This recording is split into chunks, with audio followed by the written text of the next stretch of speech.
I tie up the loose ends, this gun in my hand.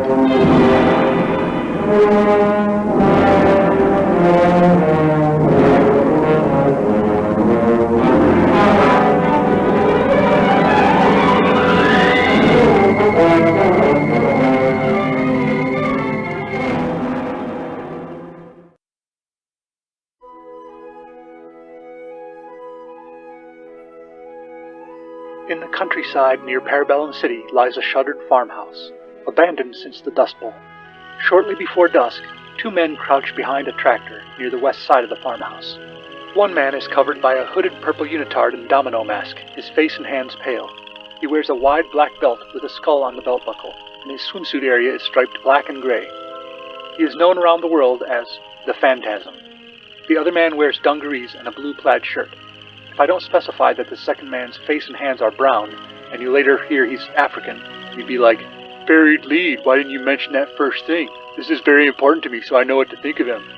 That's what you sound like. Anyway, they're in the middle of a gunfight against three diamond thieves who are holed up inside the farmhouse. Paul, you stay here. I'm going around to the east side of the house so we can flank them. I'm sorry, you're right. I think we could get an advantage if one of us went around to the east side and flanked them. I can go, or you could go, or do you have other suggestions? I have a suggestion. Falk Zildjian? You're interrupting. Paul, what do you think? Agreed, we should reassess the situation. Zildjian, are you hoping to take credit for defeating these diamond thieves, or are you here to help us? I don't care who gets credit as long as justice is served, but mainly I wanted to find out if I can trust a good guy who calls himself the Phantasm. Do you mean me, or just any good guy who calls himself? I mean you. Good. This is my colleague Paul. We tracked some thieves to this farmhouse. They stole diamonds from our hidden home territory of Namibia. A hidden territory within Namibia? No, it's the whole Namibia. That's an area on the southwest coast of Africa that has not yet been mapped by Europeans or other colonists. Perhaps your dealings with other heroes or the underworld has brought you in contact with people who know of this secret region. Namibia, between Angola and South Africa. It's on maps. Well, be that as it may, Paul and I would like to return the diamonds to our homeland and turn over the thieves to your authorities. Would you like to help? We could cover 3 positions around the house if we can agree who should deploy where. I have a few questions first. We're in the middle of a firefight. They're not going anywhere. First off, my research turned up conflicting reports about your background. According to some of my contacts, the Phantasm is a demonic mortician who controls a floating silver ball with little drill bits and saw blades sticking out. He uses it to kill people. That's not me. Totally different guy. He came much later. In fact, one of my ancestors was shipwrecked off the coast of Namibia 20 generations ago. Our family has lived there ever since, patrolling the jungle and fighting pirates.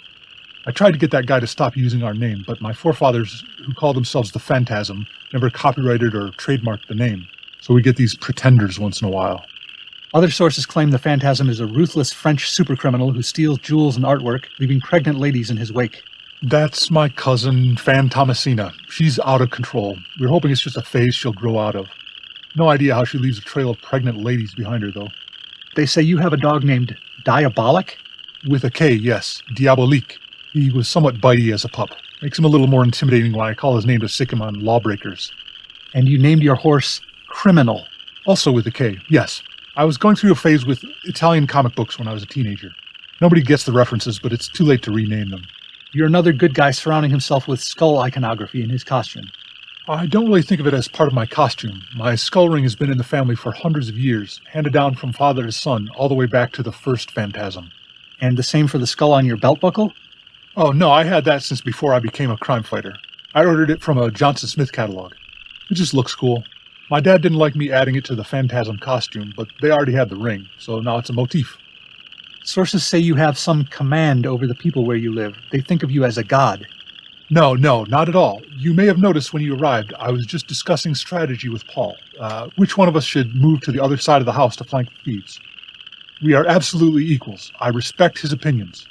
Paul does not speak, but we use sign language. He asks, have you worked as a writer of comic strips in newspapers? No. Something about your name seems familiar to him. They write about me occasionally in the Sentinel and the Daily Parabellum. I don't know if I've made it as far as the funny papers, though. Some comic strips are quite serious. Adventures and medical dramas. Paul likes Mary Worth. Sure. Paul is asking me, why don't you fetch, retrieve photo album showing transition of your forefathers, who have filled the role of Phantasm over centuries. Excellent idea. I'll backtrack to the truck. Could you cover me? Thanks.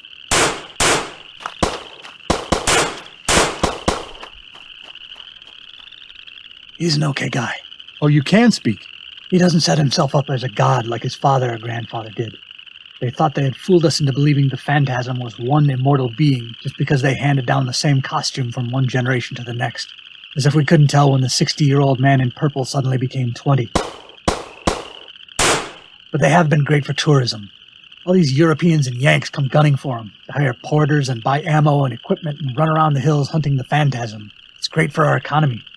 Plus, he does collar criminals once in a while, so it's like having a policeman we don't have to pay.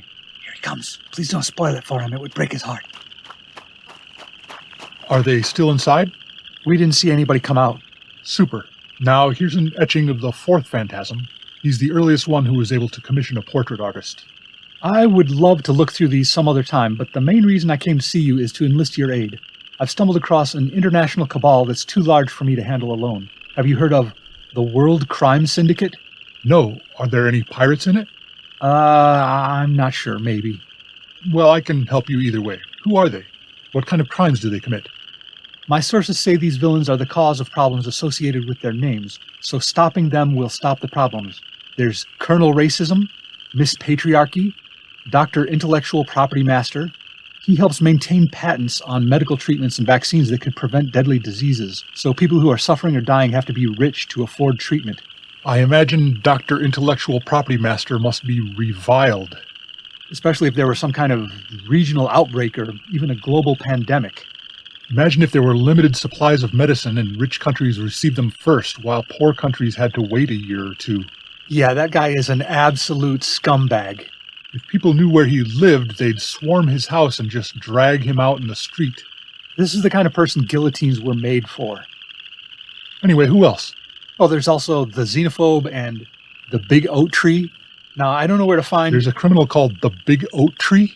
That's his working title, I guess. Still kind of kicking it around and workshopping it.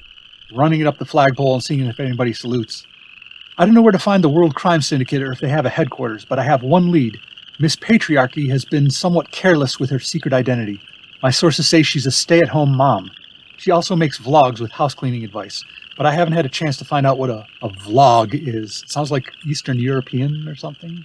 I believe vlog is a Polish dish, a mixture of ground beef and rice wrapped in a cabbage leaf and baked in tomato sauce. Or is that punchki? I can't remember. You say all these problems they represent will end when the World Crime Syndicate is defeated? Racism, sexism, medical profiteering, bigotry? Bigotry? Oh, now it finally makes sense. The Big Oat Tree. Yeah, in fact, it's not just word on the street this time. This all comes from word on the ether. Have you considered the possibility that somebody's pulling your leg? Not really. Why? These are social problems. It's not the kind of thing where you can find somebody who embodies it and punch it in the face. It's not like a bunch of people caught wind of a toxic gas created by a villain that makes them racist. Have you met the Emerald Ash Borer and his valet Castro? Okay, touche. I guess we can investigate it either way. Even if they're trying to promote these things without supernatural abilities, we should stop them. And I know just the team of global heroes who can help, because I happen to be on that team. We call ourselves Defenders of the Hearth. Yeah, that sounds nice.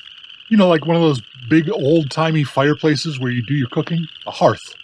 It's supposed to evoke feelings of home and security. I don't know, it was Dane's idea. Who else is on the team? What are their powers or skills? I have the big family history, plus my Namibian allies. I have a horse and dog that respond to many voice commands. Lots of family connections, wealth, and 2 guns. Okay. Slash Gorman is a pro football player who can pilot planes and rockets. He's a veteran space adventurer. Pretty good in a fight. Amazing theme song. He knows a rocket scientist and a journalist who can help out sometimes. Good.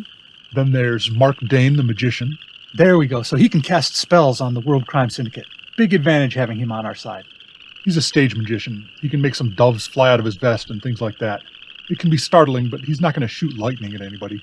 He has some spy connections. That could be helpful. And then there's Lothario. No relation to the Don Quixote character. Super strong. He can bench like 180 kilograms. How much is that in pounds? I don't know, 100 pounds? Has to be more than that. He's massive. Paul is right. We really need to apprehend the diamond thieves before we can reach out to the defenders. Great. Can you two cover me while I go around back? Yes, what are you... There he goes. Do you suppose Zildjian has some power to persuade people, or he's just a really convincing talker? I don't remember learning that sign. Your shoulders go up and down, hands in front of you, palms upward. Okay, you're receiving a basket or a walk? Spelling out letters. Okay, this part I know. S-H-R-U-G. Shrug. Well, a shrug is an informal gesture in English. I'm watching for formal Namibian Sign Language. How was I supposed to... You kiss your mother with those lips? I mean, embrace her with those hands? You know what I mean. It was obscene. I think Zildjian has mind control powers. That would explain... This gun in my hand.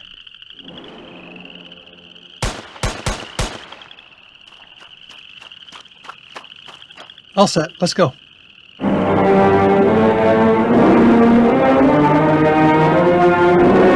This gun in my hand is brought to you by the national rifle manufacturers OnlyPhantasm.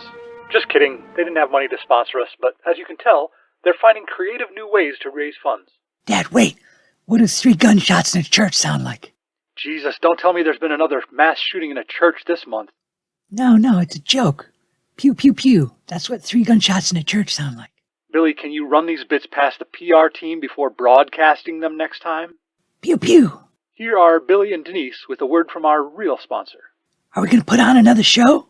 No, I thought I'd read your fortune with these tarot cards. Awesome. Don't tell my mom. She'd go through the roof if she knew I was getting a tarot reading. She thinks Yu-Gi-Oh cards are of the devil. Here, shuffle the deck and think about your future. Sweet! I want a hot tub-resistant heckler and Coke, strawberry sundae the size of my head with whipped cream and a Glock on top. That's good enough. Let me have the cards. Your first card. Oh, boy. Death! Did you stack the deck? This isn't funny anymore. Don't worry, Billy. Death symbolizes change. It's the end of one thing and the start of another. Sometimes it's really good. For example, this is episode 13 of This Gun in My Hand, the final episode of the first season. Aw, man. But season 2 will be here before you know it. Meanwhile, our creator is working on a new podcast called Mutiny on the Lollipop. Oh, great. The world needs another podcast. It'll be more like an audiobook, not a dramatized series with different voices and sound effects. That part I can get behind. I can't stand his stupid voices. That's because the acoustics are weird in Parabellum City. Everybody sounds alike. Wait, what's going to happen to us? We're going to die. This really is death, isn't it? No, silly, we'll be in limbo, waiting for season 2. Boring. You can make limbo fun for you. You'll experience whatever you want. Guns, guns, guns, guns, guns, guns, guns, guns, guns, guns, guns, guns. All right, cowboy, see you at the after party. We now return to Falk Zildjian, indomitable hero by virtue of the fact that he carries a gun, in a case we call OnlyPhantasm.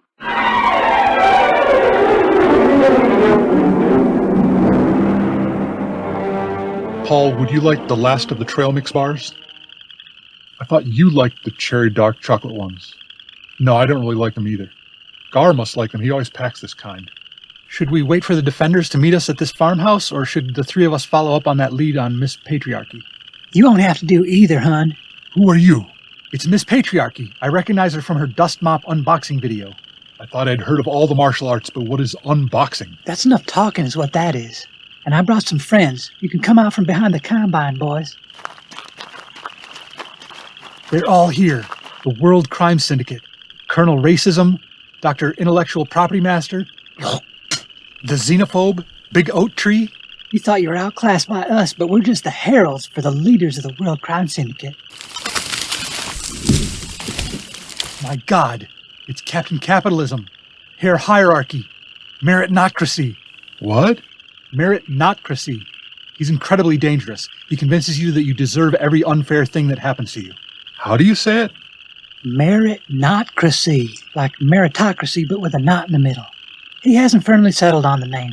Still kind of kicking it around and workshopping it, running it up the flagpole and seeing if anyone's loose. And now, you die.